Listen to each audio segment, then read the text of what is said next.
Senhoras e senhores, confiram a campanha de financiamento coletivo do canal e considerem contribuir para mantê-lo vivo, caso possam e queiram, é claro.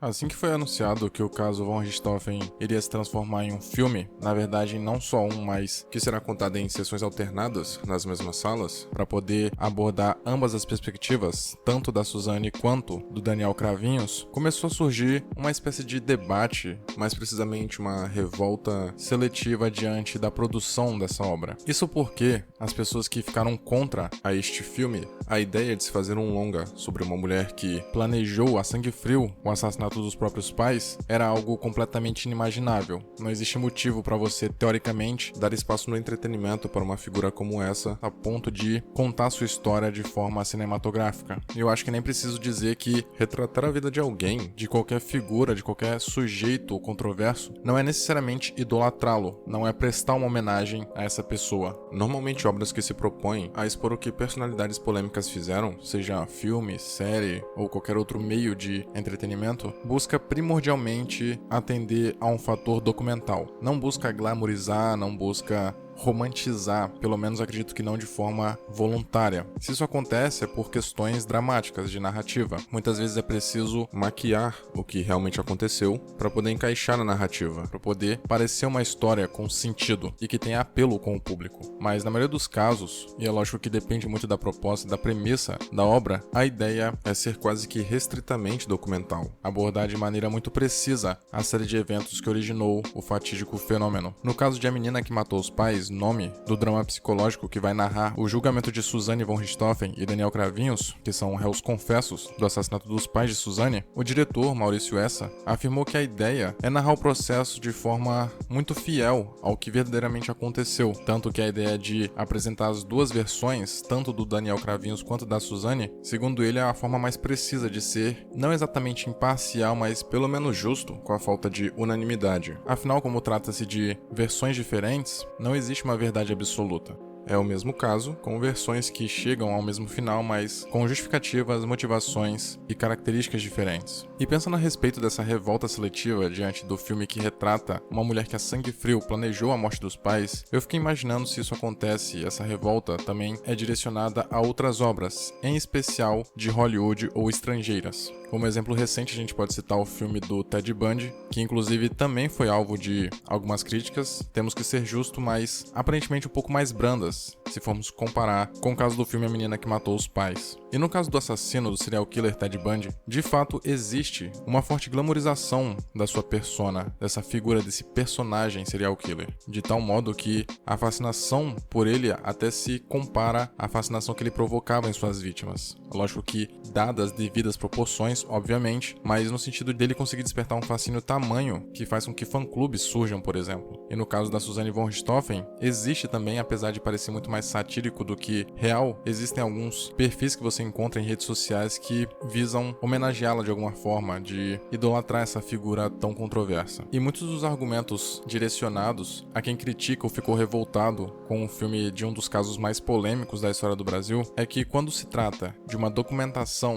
mesmo que fictícia ou com aspectos fictícios, de uma história polêmica, o brasileiro se sente compelido a criticar negativamente, a achar inadmissível, devido aos seus valores, crenças, costumes, que algo desse tipo seja feito porque em sua cabeça não tem como contar uma história de uma personagem negativamente icônica sem ser potencialmente perigosa, por supostamente sugerir que por existir um filme sobre essa pessoa, consequentemente significa que ela é passível de ser admirada. E por mais absurda que essa associação pareça para pessoas esclarecidas, ela realmente existe de uma forma mais complexa na cabeça de quem é contra especificamente ao filme da Suzane. Em contrapartida, muitos dos sujeitos que criticaram fervorosamente a idealização desse filme deixaram passar o já citado filme do Ted Bundy, A Irresistível Face do Mal. A potencial hipocrisia reside justamente na maior tolerância com obras estrangeiras que se propõem a retratar a vida de uma persona controversa, como um serial killer, enquanto que uma obra nacional não pode insinuar ter interesse em relatar um caso tão forte quanto o da Suzane, que é taxado como irresponsável, visto que aparentemente promove a idolatria de pessoas psicopáticas. Além do mais, esse não é só o único exemplo. Também temos outros filmes como o Zodíaco, que retrata a passagem do serial killer justamente conhecido como Zodíaco, e esse é um ótimo exemplo de como a ficção consegue tratar essas figuras históricas como elas realmente são, trágicas, frias, calculistas, sanguinárias, violentas, de forma documental. Não é porque existe a intenção de retratar a vida de um sujeito como esse que significa que a obra está glamorizando tudo o que ele fez, independente do que foi feito. E pensando a respeito, talvez a resposta mais óbvia, referente a essa hipocrisia que ronda o filme que pretende contar a história da Suzanne von Richthofen, é que um caso como esse, que mexeu com o Brasil, acaba sendo mais incômodo, desconfortável pra gente, porque justamente aconteceu muito próximo de nós. É diferente, por exemplo, justamente do Ted Bundy, do Charles Manson, do Zodíaco e de outros tantos serial killers famosos, porque a maioria desses casos aconteceram fora do nosso país. Então, quando acontece algo desse tipo no Brasil ou em uma região muito próxima de nós, por exemplo, em nosso estado, tendemos a ficar mais sensíveis quando expostos a este assunto. Isso automaticamente gera uma insatisfação com tudo relacionado ao caso, porque acaba sendo um lembrete, primeiro, de como o ser humano pode ser mau, do seu potencial de destruição, e segundo, porque pessoas ruins, como a Suzanne, pode estar ao seu lado e você simplesmente não fazer ideia.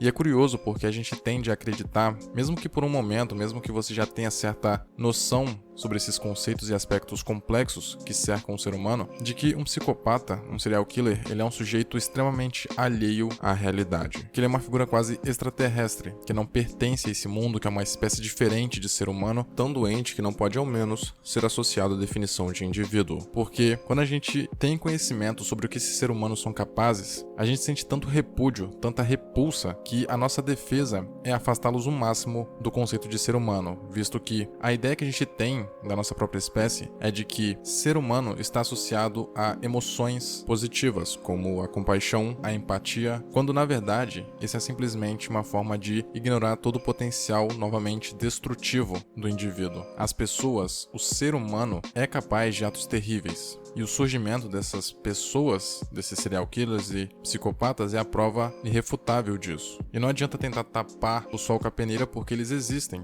eles estão por aí. E tratá-los como pessoas diferentes, achar que não defini-los como ser humano irá evitar o surgimento deles, é um equívoco e muito perigoso. Então talvez esteja aí a resposta para tantas pessoas ficarem incomodadas com um filme que simplesmente tem a proposta e a premissa de retratar um acontecimento histórico que houve no Brasil, que infelizmente impactou tantas pessoas e que realmente é muito triste. De fato, choca até hoje quando você lê a respeito. Mas é óbvio que também existe um interesse comercial, uma vez que é um caso que possui um apelo gigantesco com o público, mesmo que a maioria imediatamente tenda a demonstrar repulsa diante da simples cogitação de assistir um filme como este. Querendo ou não, o mórbido desperta a curiosidade das pessoas. O ser humano é movido pela sua vontade de entender o desconhecido, ao mesmo tempo que sente medo dele.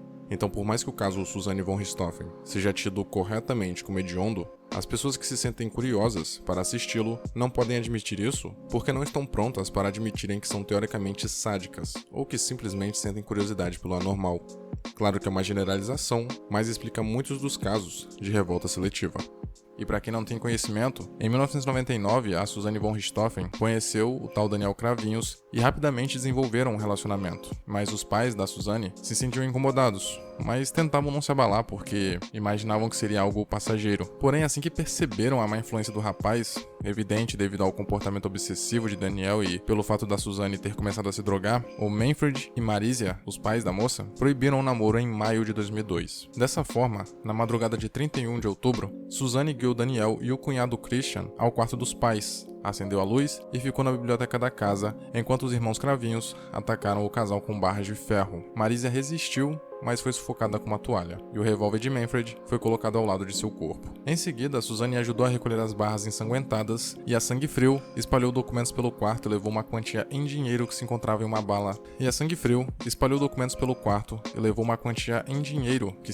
uma mala do pai, a fim de simular um assalto. Após deixar Christian perto da casa dele, os namorados seguiram para um motel na intenção de forjar um álibi para a noite do crime. Mas posteriormente, depois de simular sofrimento no enterro dos pais, a Suzanne confessou o crime e foi presa com os Cravinhos. Os envolvidos no crime foram condenados, em julho de 2006, a cerca de 39 anos de prisão cada. Por se tratar de um crime hediondo, as apelações após a condenação foram negadas.